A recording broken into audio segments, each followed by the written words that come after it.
Ma? Oo? Ampun po ba ako? Ha? Sino naman nagsabi sa'yo niyan? Kasi ma, lagi na akong inaasar sa school eh. Ampun daw ako, ma eh.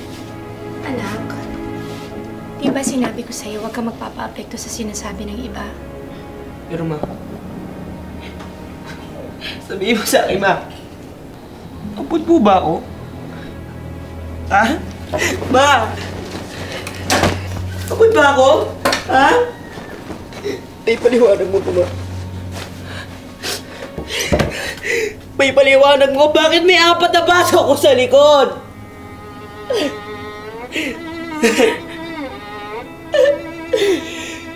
Matagal na namin itinago ito sa'yo, anak.